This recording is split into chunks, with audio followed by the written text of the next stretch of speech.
600 people watched my husband slap me at my own anniversary party. Some of them laughed. The slap lasted 1 second. The laughter, I still hear it. I didn't scream. I didn't cry. I walked to the bathroom and locked the door. Then I called my father.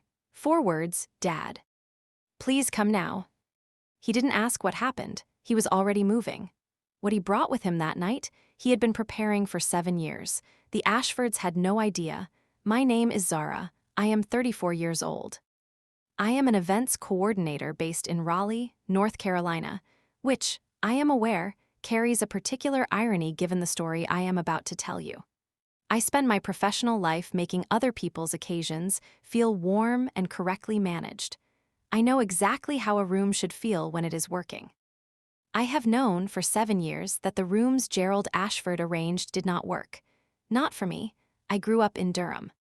My father, Lawrence, worked in facilities management for the county, 31 years, same department, the kind of man who arrived early, stayed until the work was done, and never once required acknowledgement for either. My mother, Diane, taught middle school science. We were not wealthy. We were organized, which is different and better in ways that take years to fully appreciate. I met Dominic Ashford when I was 26. He was at an event I was coordinating, a hospital fundraiser, the kind of event where the Ashford name appeared on the donor wall and Dominic had arrived late and left early, but had, in between, stood near the catering table and talked to me for 40 minutes about nothing specific in a way that felt, at the time, like everything specific. He was 30. He was easy to be around in the way of someone who has never had to carry weight he didn't choose. He remembered what I said from one conversation to the next. He called when he said he would. These are not extraordinary qualities, but they were consistent, and I valued consistency. I met Gerald 6 weeks in. We went to Sunday dinner at the Ashford House in North Raleigh, a property that announced itself before you arrived, the kind of house that says the same thing from every angle. Resources, history, permanence. Vivian Ashford, Dominic's mother, was warm and careful in the way of someone who knows her husband and manages the space between him and others accordingly. She showed me the garden. She offered me tea before Gerald came into the room. Gerald shook my hand and looked at me the way someone looks at a piece of furniture they have already decided doesn't fit. He said, "Dominic mentioned you work in events. Hospitality background." Not a question. I said I coordinated corporate and charitable events and had done so for 3 years. He said, "Useful skill," and turned to speak to his son. I noted it. I filed it. I told Dominic afterward that his father had seemed guarded. Dominic said his father was like that with everyone. He said he would come around. He did not come around. Dominic proposed 8 months later, a Thursday evening in April, a restaurant he had chosen, a ring that was correct, a moment that was quiet and real. I said yes because I loved him and because I believed, at 27, that the shape of a marriage was made by the 2 people inside it, and not by the father who had decided before I arrived whether I was sufficient. My father asked questions when I told him, not about the ring or the venue, but about Dominic's character, about how decisions were made between us, about what I understood of the family I was marrying into. He listened with the attention of a man taking notes he would not show me. Then he said, "I want to meet with an attorney before the wedding, about the paperwork." I said, "Dad, we don't have anything that needs protecting." He said, "You have 31 years of my savings in a trust with your name on it, and you have yourself. Both of those need protecting." I had not known about the trust. He had never told me because I had never needed to know. Lawrence Alderman was a man who prepared things well in advance and waited for the moment they became relevant. The attorney drafted the prenuptial agreement. Dominic signed it after 2 private conversations with Gerald that I was not present for. Dominic told me afterward that his father had called it unnecessary. What Gerald actually said, I found out much later, was, "What does she have that needs a prenup? Sign it and move on. It won't matter." He was wrong about the last part. We married in September. The church was one I had chosen. The reception was one I had organized myself.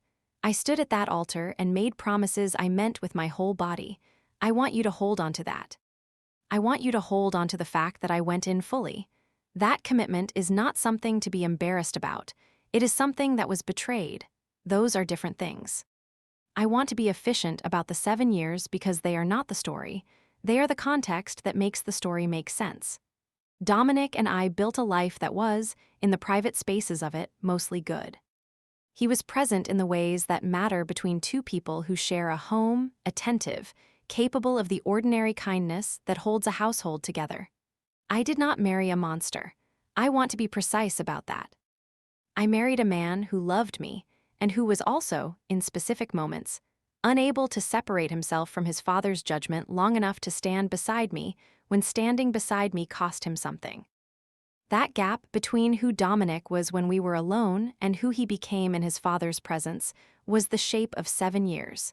Gerald had never adjusted his initial assessment. I was Dominic's wife, present, apparently permanent, but not what the Ashfords called family. Family was a word Gerald used with precision, describing a circle that included certain people and not others. I had been outside it from the beginning. The specific forms this took, introduced at Ashford events as Dominic's wife, never by name until the person I was meeting said it themselves. My work discussed in the past tense, as if I had retired, even while I was actively coordinating events. At the third Christmas dinner I attended as Dominic's wife, Gerald gave a toast that named every person at the table, including his brother's wife, who had married the same year as us, except me. I told Dominic that evening. He said his father was thoughtless, not intentional. I said both things could be true and only one of them mattered. He said he would speak to his father. I don't know if he did. I began documenting in year 4. Voice memos sent to my own email after specific incidents, the date, what was said, who was present, what happened. I did not do this dramatically or with a specific plan. I did it the way my father had taught me to do things that needed doing, precisely, consistently, without announcement. I had 41 documented incidents by the October of year 7. In that same October, I had spoken twice to a family law attorney. My father had connected me to Cynthia Marsh, an office near the Raleigh courthouse, 19 years of practice. She had reviewed the prenuptial agreement and the documentation. She said, at our second meeting, that if I ever decided I wanted to leave, the documentation would be relevant. She said it without pressure, the way someone says a thing they want you to know is available. I said I wasn't there yet. She said, "You'll know when you are." I drove home and made dinner and did not tell Dominic I had been to her office. The anniversary party was Gerald's idea. He called Dominic in August and said he wanted to mark the milestone properly. 600 guests, a venue he had already spoken to. Dominic came to me and said his father wanted to throw us a party. I said, "Does he understand that an anniversary is meant to celebrate two people?" Dominic said, "It'll be fine, it's a party." It was not a party, it was a demonstration. 600 people assembled to witness Gerald Ashford mark the continuation of his son's marriage. I was incidental to the milestone. I bought a dress in burgundy. I had my hair done. I told myself, one evening in a marriage I had largely built. I can manage one evening. I did not manage it. The first comment came early, Gerald, at the entrance while guests were still arriving, glancing at my dress. "Interesting color choice," said to no one specifically, small enough that I could pretend it hadn't landed. The second came at dinner. Gerald was telling the adjacent table a story about Dominic's early career, a business decision he had made at 28 that Gerald considered foundational. In the story, Dominic had acted alone, with his father's guidance, on the Ashford Foundation. I had been there. Dominic and I had made that decision together at our kitchen table on a Saturday afternoon while I modeled the financial projections. I said nothing. The third was a toast. Gerald stood. He tapped his glass. 600 people quieted. He spoke for 4 minutes about the Ashford family, the history of it, the values, the legacy being built. He said Dominic was the finest expression of everything they had built. He said he was proud to see his son standing here tonight. He sat down. He had not said my name, not once. Not in the toast, not before it, not after, 4 minutes. My 7th anniversary, I reached for my water glass, I set it down, I breathed. And then Gerald leaned across the table, not quietly, not in the way of a man containing himself. And he said to the 6 people within hearing distance, "I want you to look around this room, Zara. 600 people. Not one of them came to see you." He said it with the ease of a man who has decided something a long time ago and no longer needs to soften it. I set my water glass down. I looked at him directly. And I said, clearly, without raising my voice, "Then I suppose 600 people came to see a family that couldn't manage to say my name in a 4-minute toast at my own anniversary." The 6 people within hearing distance went very still. Dominic's hand came across the table, not slowly. Not with warning, he slapped me across the face. The sound of it was very small. That is what I remember first. It was a small sound inside a large room. The band was still playing. The conversations at distant tables continued for 1 full second, maybe 2, because people far from something don't know immediately what has happened. They only know something is wrong when the people near them go silent. The silence spread outward from our table like a stone dropped in still water. Then someone laughed. I could not tell you who it was. A man somewhere to my left. A short sound, not loud, not long, but real, genuine. The kind that comes when a body responds before judgment does. And then another. Another, not 600 people. I want to be precise because I owe it to the people who didn't, who looked at the floor, who put down their glasses, who went still with the particular stillness of witnesses who cannot undo what they just saw. There were those people too. I saw them and I have thought about them since, but enough people laughed, enough that the sound was louder than the slap, enough that I can tell you honestly, the laughter was worse. The slap was one man's one decision in one moment. The laughter was a room making a collective choice about what had just happened and deciding it was tolerable. That is a different kind of wound. I did not cry, or I thought I didn't. I stood. I straightened my dress. I did not look at Dominic. I looked at Gerald for exactly 1 second, the way you look at something you are choosing to remember clearly, and then I walked toward the corridor that led to the restrooms. One woman touched my arm as I passed. I didn't know her. She said nothing, just touched my arm gently. I nodded once and kept walking. I found the bathroom, the furthest sink from the door. I turned on the cold water and looked at my face in the mirror. My cheek was warm and red, and my eyes, I hadn't noticed until I saw it in the mirror, my eyes were wet. I hadn't felt myself cry. But there it was. The body does what it does when something true has just happened to it. I took a breath. I reached up and wiped my face carefully, once, the way you do when you are deciding the next thing matters more than this one. I looked at my reflection for a moment longer. Then I reached for my phone. It was the same movement I had made 41 times before, reaching for my phone to record something that had happened to me. But this time, I did not open my voice memo app. I called my father. 2 rings. He picked up. "Dad. Please come now." I heard him move immediately, the sound of someone standing, something set down, a door. He said, "The Ashford venue." "Yes." He said, "I'm in the car." He did not ask what happened. He did not say he was sorry. He did not make sounds to manage my feelings in a moment when feelings were not the point. He was Lawrence Alderman, County Facilities Management, 31 years, and he understood that the moment he had quietly prepared for had arrived. I sat on the bathroom floor with my back against the wall, my shoes off, my phone in my hands.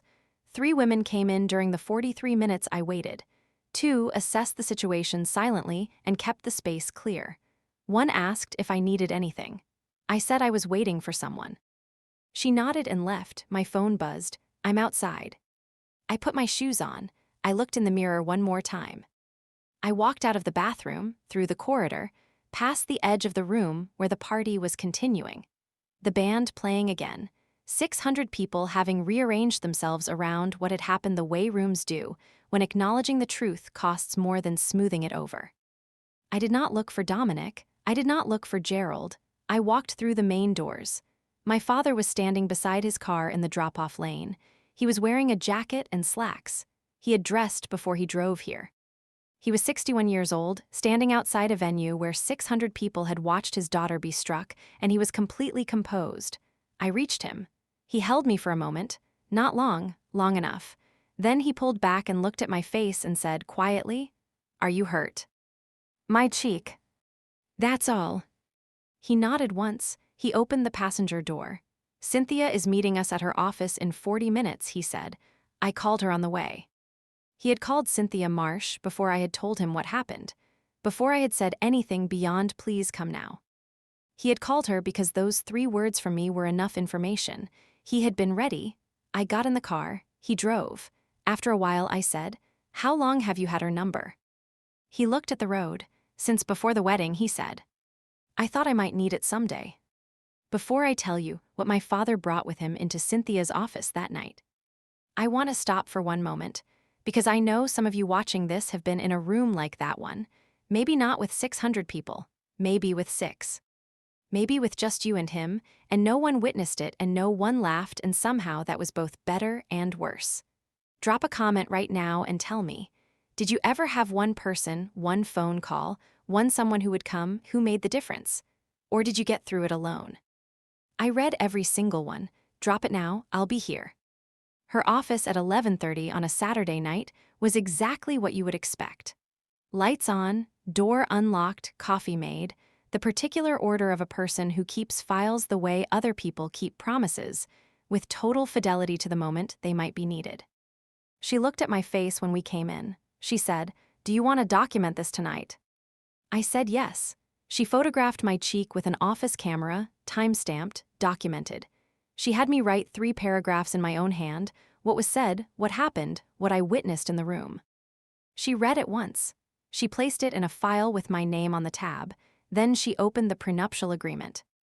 I want to tell you what was in it, because I want you to understand what my father had built while I was choosing music and arranging flowers, and believing that love was sufficient architecture. The prenuptial agreement had 3 significant provisions. First, all personal assets in Zara Alderman's name at the time of the marriage remained my separate property in any dissolution.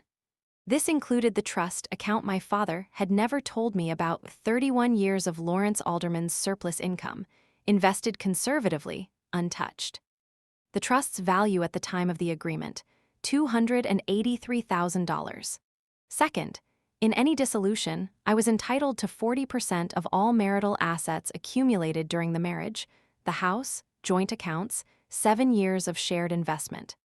Third, and this is the provision Cynthia turned to specifically, tapping the page with one finger, in the event of dissolution due to documented physical abuse, provision 2 changed. Not 40% of marital assets. 65%. Dominic had signed this. He had read it or been told to read it, which is the same thing legally. His name was at the bottom. The notary stamp was genuine. The language was unambiguous. Gerald had said it wouldn't matter. Cynthia placed a second document on the desk, a promissory note. Dated 7 years ago, 3 months after our wedding. The borrower, Dominic James Ashford. The lender, Lawrence Thomas Alderman. The amount, $200,000. The term, callable on written notice, 30 days. The purpose, business investment in Ashford Capital Holdings, LLC. I looked at my father, he said. He needed the money, I had it, I structured it properly. You never told me. You didn't need to know, it was between him and me. I looked at the document. The signature was Dominic's. I knew it with the familiarity of 7 years of shared paperwork. Clean. Real, witnessed by a notary. Is he aware you still hold this? I said. My father was quiet for a moment. He may have assumed it had been forgotten, he said. Had it? No, he said, it had not. Cynthia looked at the clock. She said, I'll file for emergency protective order first thing Monday. The dissolution petition goes in the same day. The 41 documented incidents establish the pattern. Tonight's incident, witnessed by multiple people, recorded on multiple phones, is the triggering event for the prenuptial provision. She looked at my father. When do you want to send notice on the promissory note? He said Monday afternoon, after the petition is filed. What does that do to Dominic? I asked. Cynthia said, $200,000 callable in 30 days disrupts his liquidity significantly. It also communicates very clearly that the Alderman family has been paying close attention for 7 years. I sat with that. My father said, you didn't need to know about the loan, but I needed it to exist. I understood what he meant. He had made a loan with genuine goodwill and with documentation that could serve a second purpose if necessary. He was a facilities manager. He understood load-bearing structures and what happened when they failed. He had built one into my marriage without telling me, because telling me would have meant predicting a failure I hadn't encountered yet, and that was not what a father did. What a father did was be ready. I drove to my father's house that night and stayed 3 days. I did not go back to the house Dominic and I shared. Dominic called, I did not answer. Gerald called, I did not answer. My father answered once on the second day. I was in the next room. I heard him say, "She's unavailable. You should speak to Cynthia Marsh. She's representing Zara." Then, "I'll also be sending formal notice regarding the promissory note. I'd suggest having your attorney review the terms." A pause. "Yes, that loan, the full $200,000. 30 days notice, per the agreement." He ended the call. He came into the kitchen and put coffee in front of me and sat down. Neither of us said anything for a moment. Then I said, "He thought you were a facilities manager." My father said, "I am a facilities manager." He thought that meant something about what you were capable of. He looked at his coffee. "It means I know what holds things up," he said. "And I know exactly what happens when the structure fails and nobody prepared for it." The protective order was granted Monday. The dissolution petition was filed the same morning. Dominic did not contest the protective order. His attorney advised him, correctly, that contesting it would produce a hearing at which witnesses from the anniversary party would describe what they had seen. In addition to the 41 documented prior incidents. In addition to the signed prenuptial agreement with its specific physical abuse provision. The attorney told him this was not a position from which to fight. The promissory notice went out Monday afternoon. $200,000, callable in 30 days, per the original signed agreement. Vivian Ashford called me once, the only member of his family I spoke to during the process. She called to say that what had happened was not acceptable, that it had never been acceptable, that she was sorry. She said, "He's not a bad man, Zara, he just..." She stopped. I waited. She said, "He doesn't know what he took for granted." I said I understood that. I said it didn't change what had happened. She said, I know it doesn't." She did not call again. I think she was managing her own accounting of what that night had cost. I did not require anything more from her than what she had offered. The dissolution moved through Cynthia's hands with the precision of something that had been prepared. The prenuptial provision applied 65% of marital assets, the triggering event documented and verified by multiple witnesses and multiple phones. The marital estate was valued at $940,000. My share under the provision, $611,000. Combined with my personal trust, the number my father had built over 31 years without once mentioning it to me, $894,000. Plus the professional life I had maintained the entire time, plus the name I had always kept. The promissory note was paid in full at day 28. Dominic liquidated a portion of his investment account. He paid without further discussion. Cynthia confirmed receipt. The divorce was final in 9 months. No hearing. No contested proceeding. The prenuptial agreement was signed, the provision was clear, the night of October was documented beyond challenge, and there was nothing to contest that a reasonable attorney would advise contesting. I moved into an apartment in Raleigh in December. My father helped carry boxes, 3 trips, the same methodical pace he brought to every physical task. He built the bed frame from the flat pack without complaining about the instructions and finished in 40 minutes. When he was done, he stood in the middle of the room and looked at it. I said, "Thank you for all of it." He looked at me. "I'm your father," he said. "I just did what the job required." He drove home. I made the bed. I sat in the quiet of the first space that had been wholly mine in 7 years, and I thought about a room full of 600 people and a sound that had been worse than the thing that caused it. And then I thought about a bathroom floor. 43 minutes. My shoes off. 2 women who kept the space clear without being asked, and 4 words that made everything that followed possible. "Dad, please come now." He had been ready. He had always been ready. I hadn't known because I hadn't needed to until the night I did. That is what preparation looks like when it belongs to someone who loves you. I'll keep this short. My father spent 31 years setting aside what he could on a county worker's salary. He told no one. He built a trust in my name. He structured a loan with documentation that could serve two purposes. He kept an attorney's number in his phone. He dressed before he drove to the venue because he was Lawrence Alderman, and that was simply how he operated. He did not do this because he knew what would happen. He did it because he understood that the world does not reliably protect people who deserve protecting, and that the closest thing to real protection is preparation made in advance and held quietly until it's needed. If you are in a relationship where someone is carving pieces off you in rooms full of people, where your name is absent from toasts at your own celebration, where your presence is incidental to someone else's performance, I want to say this directly. The pattern is the warning. The specific incident is just the moment when the pattern stops being deniable. Pay attention to the pattern before that moment arrives. Document what happens to you, not for a court, for yourself, so you cannot be told later that you imagined it, that it was small, that it was nothing. Write down the date, what was said, who was present. Send it somewhere safe. Build your record with the patience of someone who is being precise about their own experience because their experience deserves precision. And find the people who prepare for you without announcement.